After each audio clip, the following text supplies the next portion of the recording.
Hey everybody, welcome to the weekend report for July 14th, 2023. Let's talk about what happened this week in the news and how it impacted interest rates, starting with the CoreLogic home equity report for Q1 showed a decline in home equity of 0.7% compared to Q1 of 2022, which is a little bit interesting, but actually not surprising. I know people are shocked by this, but people are doing refinances. Americans are carrying a considerable amount of debt right now. And even though interest rates are, 6% plus and 7% at one point, with the amount of debt that people are carrying, when you consolidate those debts, it actually behooves people to, lose that 3-4% interest rate for a 6% because their overall monthly output and expenses is much better having paid off that credit card debt. So it still is something to consider, even with interest rates being where they are. If you feel like you're carrying a lot of debt, it doesn't hurt to check out those numbers, just saying. Home price appreciation, according to Black Knight and FHFA, two of the leading indicators for home appreciation, are showing a potential annualized pace of appreciation of 10% for 2023.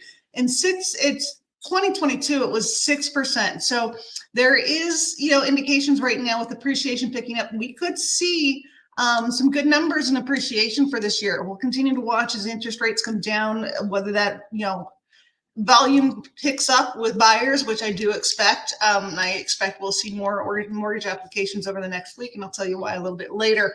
But biggest news, CPI report came out this week. So let's look at the numbers. Headline number month over month was up 1.18%. But year over year, you can see that we're down from 4% to 3%. That's huge. That's really, really good.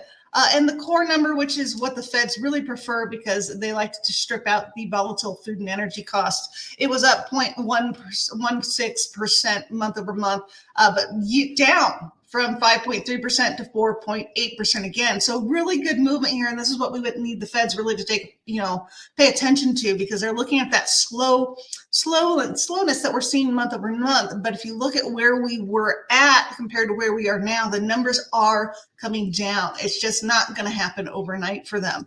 If we look at some of the things that make up what impacted the CPI report, new cars, 0% month over month. Year over year was up 4.1%. But we're seeing a change now with used cars. It was down 0.5% month over month, and it's down 5.2% year over year, which is good.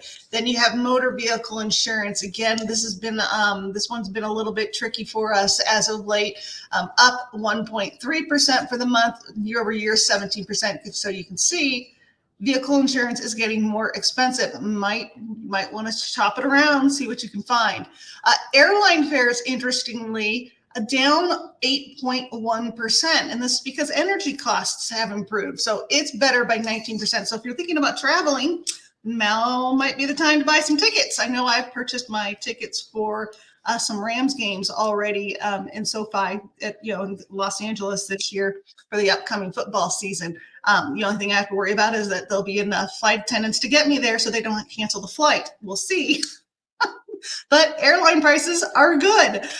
Shelter, which has kind of been our nemesis over the last several months because it does make up 43% of the core number. It was up 3.37%.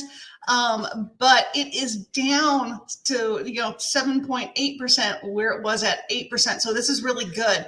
Now within here, I find what's really interesting is the OER. This is the owner equivalence rent, and I'm kind of surprised this is part of the numbers, but that's owner's equivalent rent. And what that means is they ask people that are current homeowners, what would they rent their home for?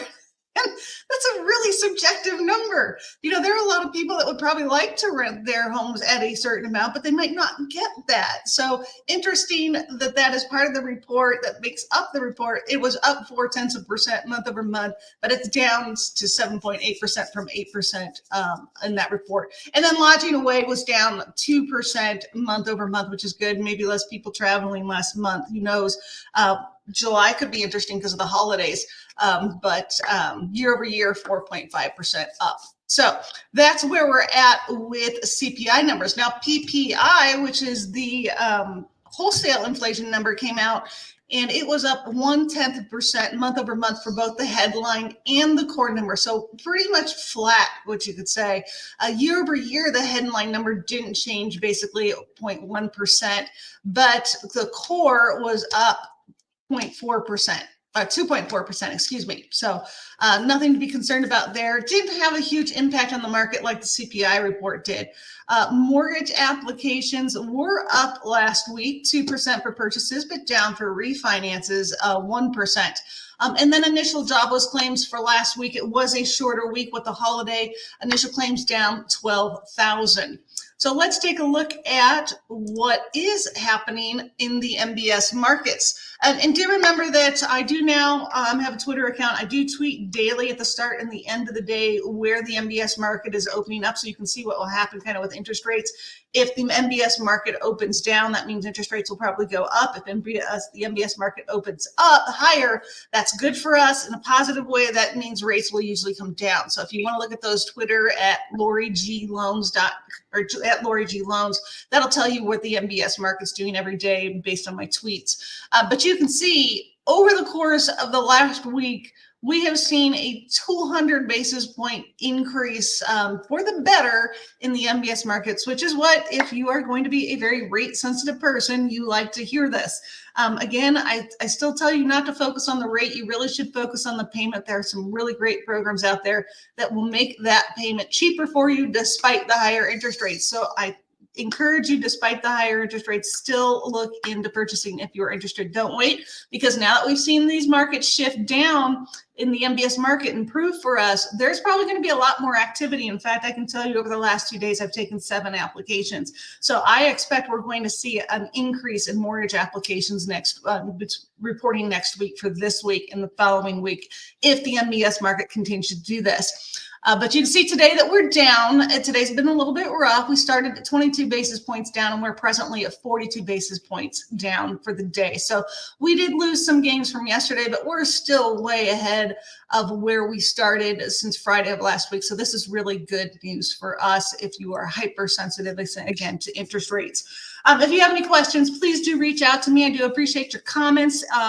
Do share and like my videos. That helps me out as a small business owner.